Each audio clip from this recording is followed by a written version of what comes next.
It's fall going into winter, and most people are already thinking they're done with their garden for the year. But there are some things that all of us absolutely should be doing that for whatever reason almost nobody is doing, that massively affect how easy it is to garden next season if we just do this stuff now.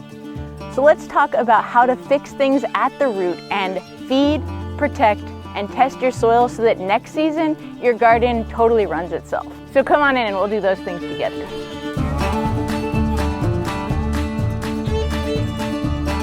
The first thing that we're going to do is feed our soil, and that's a lot different than fertilizing. Stick around and we'll talk about it.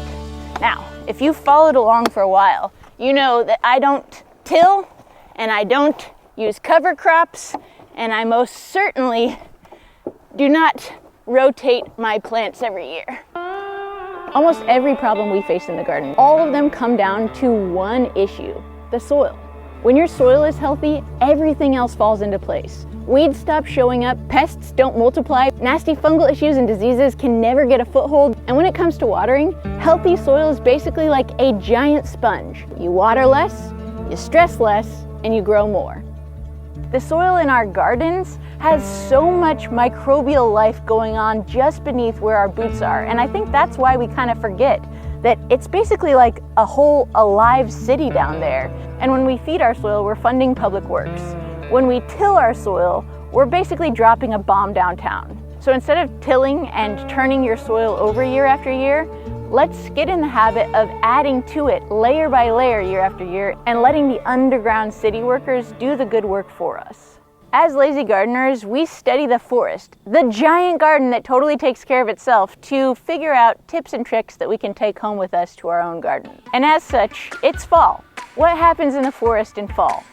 Leaves fall. That's probably how it got its name. But there's so much more that goes on. Mother Nature never leaves herself uncovered. You'll never go out into the forest and find a bare patch of dirt.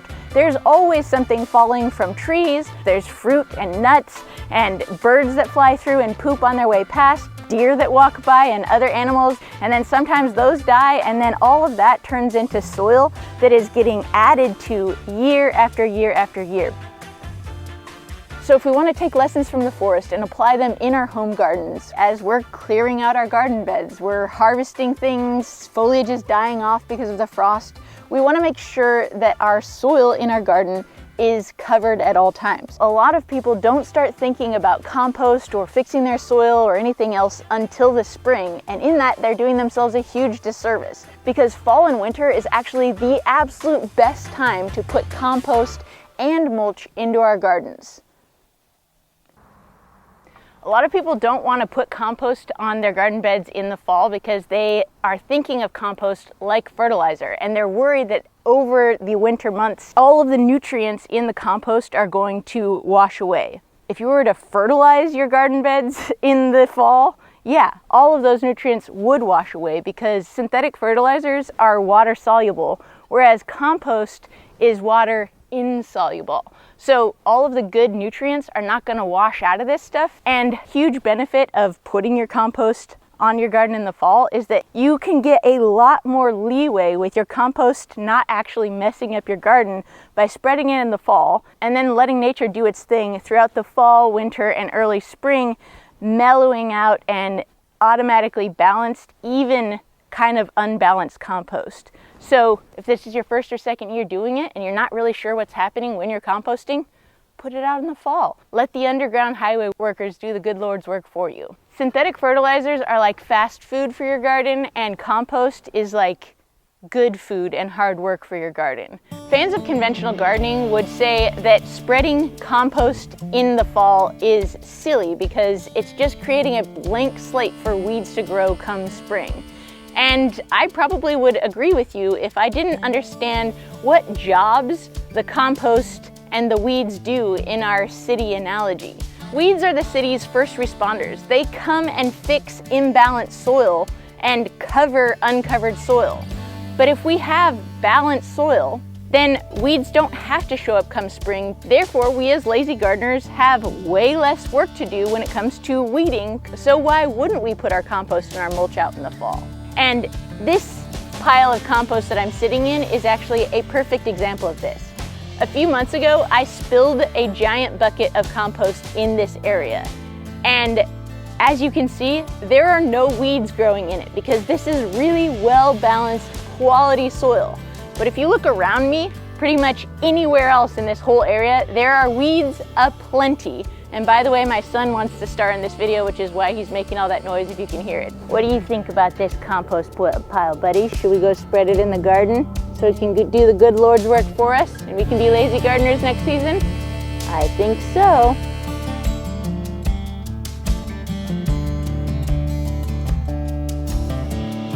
First we feed the soil, and then we need to protect it.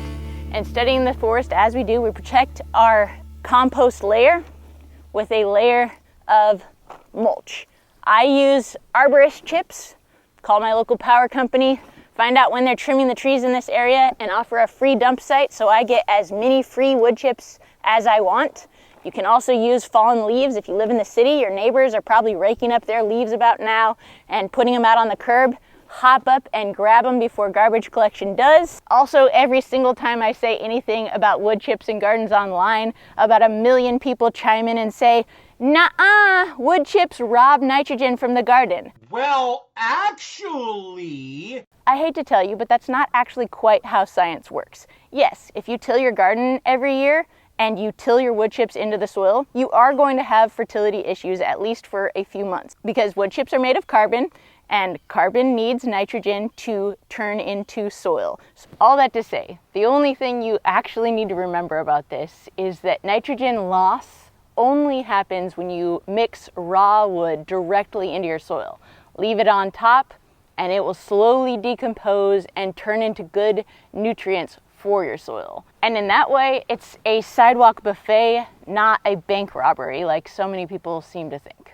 I also want to mention that we're kind of getting a twofer with this particular mulch because I have already inoculated it with mycelium, which is the roots of a mushroom. And picking the right kinds of mushrooms to put in your garden is actually hugely important because as lazy gardeners, we're constantly trying to mimic the forest, but a lot of the mushrooms that will really grow well and do the good Lord's work in the forest are not actually going to thrive, much less survive, out in regular garden conditions.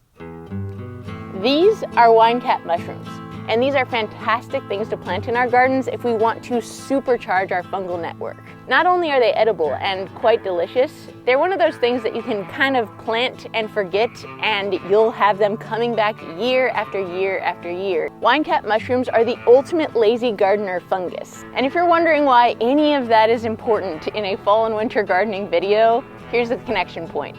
We really, really want to feed our good fungal network over the fall and winter when our garden is kind of sleeping and we're not messing around in there as much. And that is exactly why we want to put tons of fresh mulch into our garden, a good source of carbon for these guys to start decomposing and turning into a nice carpet of roots that are both going to feed our plants, feed our tummies, feed our soil, and ultimately help our soil to retain more moisture so that next year we have to water, feed, and do everything else a whole lot less.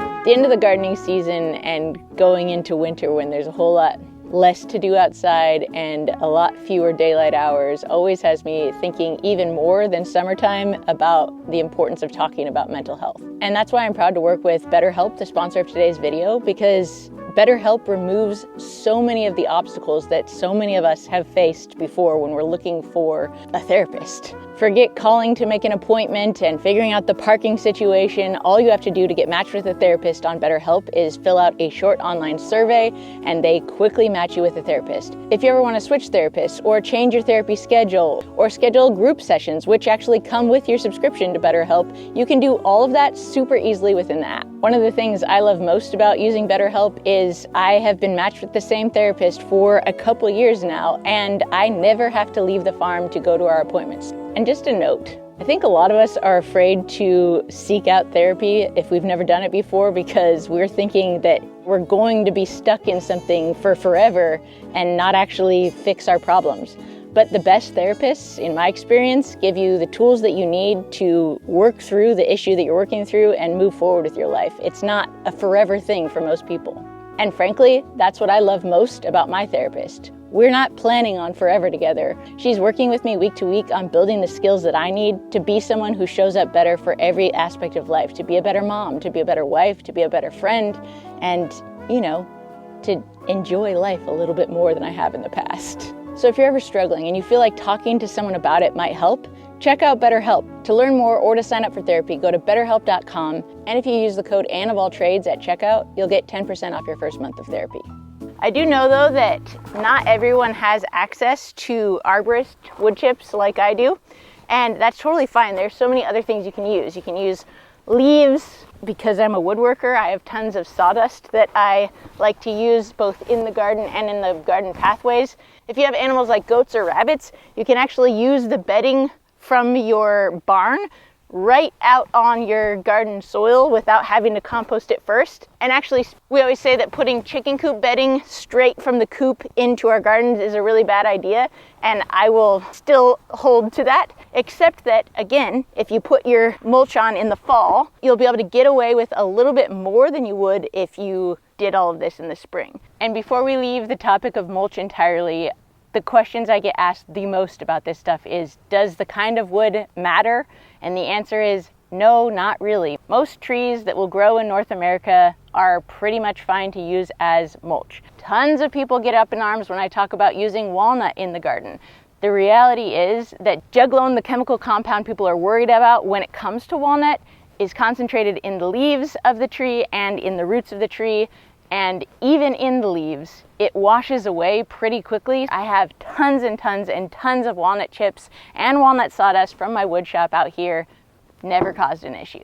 And if you don't have access to free arborist chips or cheap arborist chips, please don't use the chemically treated ones that come in bags at Home Depot and other stores like that. That's not the same thing. It's not going to break down because they actually have stuff sprayed on them to stop them from breaking down. If you do use a more sawdusty type mulch, do think about the fact that it's going to compact in rains, and that's great for our garden pathways.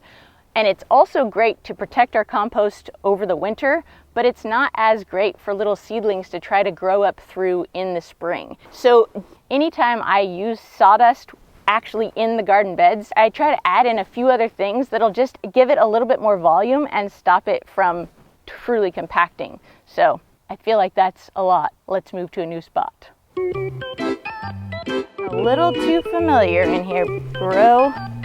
Back from whence you came, please. No dahlia bites on your way, thank you.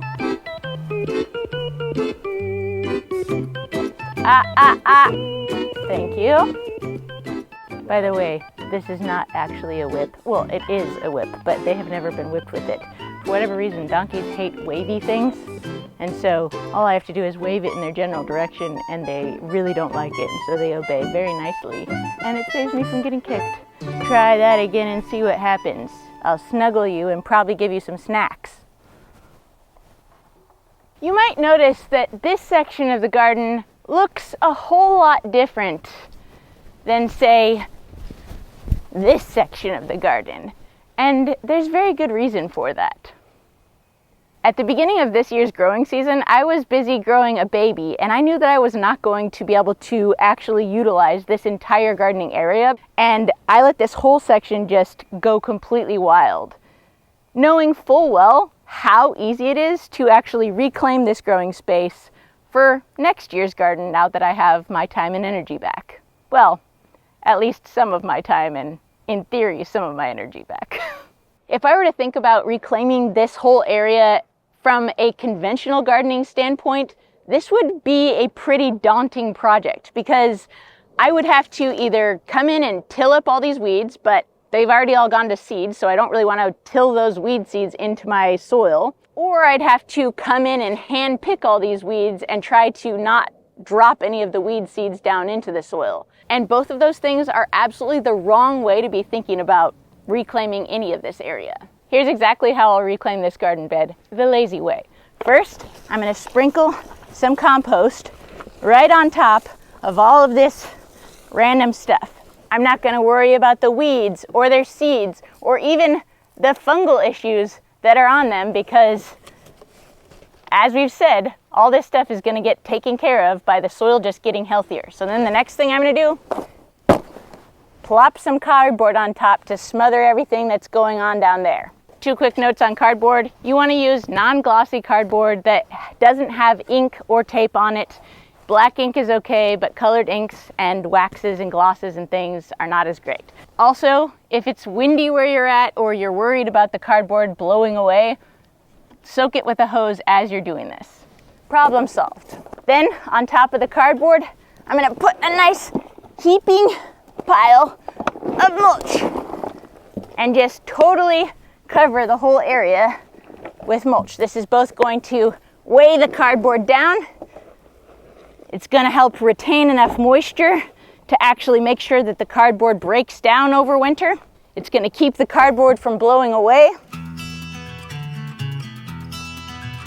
By doing this little bit of work on beds where weeds have totally gone wild, we are killing so many birds with one proverbial stone. We're smothering all the weeds. By adding the compost to those decomposing weeds, we're continuing to give that underground highway worker system plenty to munch on through the winter and to balance the soil so that the weed seeds that are in fact down there don't really have a reason to germinate come spring. But the reason we're not actually laying cardboard and putting down fresh mulch and redoing our pathways and everything else all at once in fall and winter is because this cardboard is going to completely disintegrate within a couple months. And were we to do our garden pathways now, we would have to redo them halfway through the summer season. And we don't want to do any extra work, so we're not gonna. Let the weeds in the pathways do whatever they're gonna do all winter long. We don't care about what they're doing. In fact, they're only doing us favors until they're in our way. And that's when we remove them. Another reason I stopped putting cardboard in the pathways of my garden in the fall is because I realized it was creating a veritable buffet and playground for tunneling creatures like moles and voles, and they were constantly eating the roots of some of my perennial preciouses like my rhubarb. And so I've now figured out a way to doubly hedge my bets against that happening by planting these kinds of things in pots so that their roots aren't just exposed to tunneling creatures that have fewer things to eat during the winter time, but I bury those pots in nice deep mulch. So not only do I get the ground's natural insulation around plants that might otherwise freeze if just left out in a plastic pot, I'm also getting the other good stuff that happens when you have a whole bunch of mulch around, which is the fact that every single one of these wood chips is basically like a tiny little fertile sponge, which is going to hold water. This is also kind of at the bottom of our property, and as you can see, all of my trees and everything over here all just water themselves via the mulch. And I never have to come back and look at these things, even next season, until it's time to pick them if I don't want to. So after I put a little bit more mulch around this guy, it'll be good to go till spring. And here's another way that I supersized my laziness in this area particularly, because in the wintertime, all of the leaves fall off of this giant tree that's right here, which then allows the sun to shine on things like my rhubarb all winter and early spring long until those leaves come back right at the height of summer, where rhubarb doesn't really like to be that hot. So it ends up being in the shade of that tree during the hot part of the year. Also, this mulchy area stays moist even during the hot part of the year because, once again, it's shaded. Use your noggin and you can be a little bit lazier still.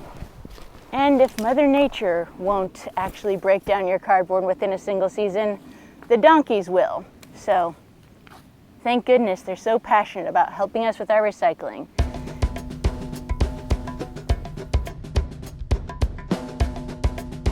So we've spread our compost and our mulch as early in the fall/winter as we possibly can to give that underground work team as much time as they can possibly have to do their thing. But before we come and plant into this come spring, we've got to do 2 more things. So right now, while you're still in your gardening mindset and you're not going to forget, I want you to go online and look up your last frost date and go backwards 2 weeks from that last frost date. Set 70 billion reminders in your phone so you don't forget that you need to, at that exact moment, come back out to your garden, rake back all of this beautiful mulch that you spread on the garden in the fall or winter, and that's going to reveal a nice, beautiful layer of black topsoil.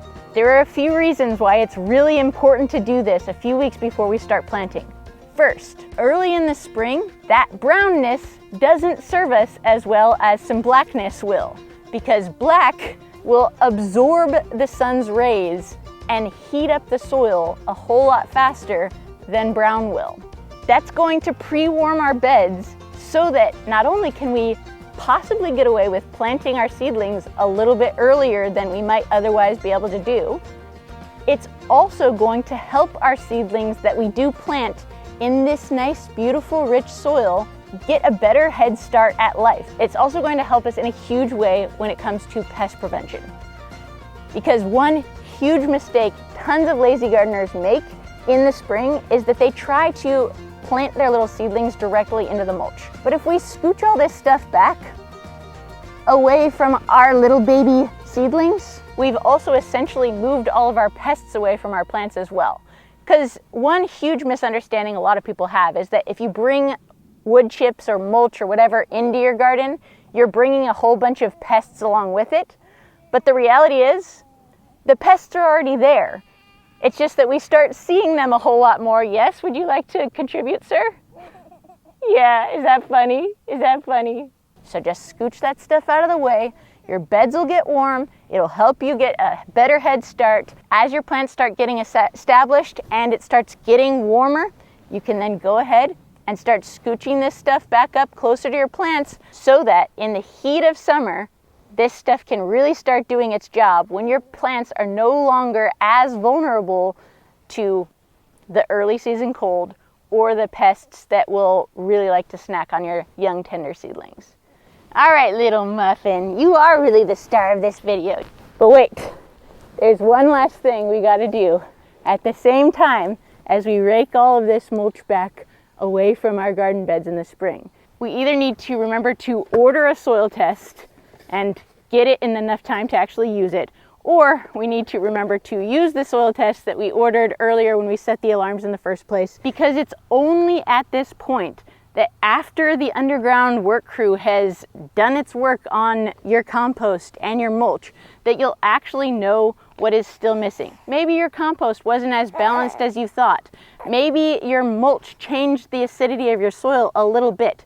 This is our last chance before we start putting plants in our garden that we actually have to address those things. And addressing it now will save us so much time, effort, and heartache later.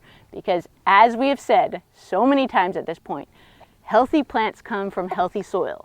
And this is really where lazy gardening differs from conventional gardening, because NPK is usually the only thing most people are paying attention to. Nitrogen, phosphorus, potassium. If you're missing NPK at this point, you can go buy a synthetic fertilizer. But most pest and disease pressure that is going to negatively affect your plants is going to come from a micronutrient, not a macronutrient deficiency. And we get those micronutrients not from a synthetic fertilizer that you can be sold at a store, but from paying attention to what our plants and our weeds and everything else are telling us, and then using those things to fix the problem.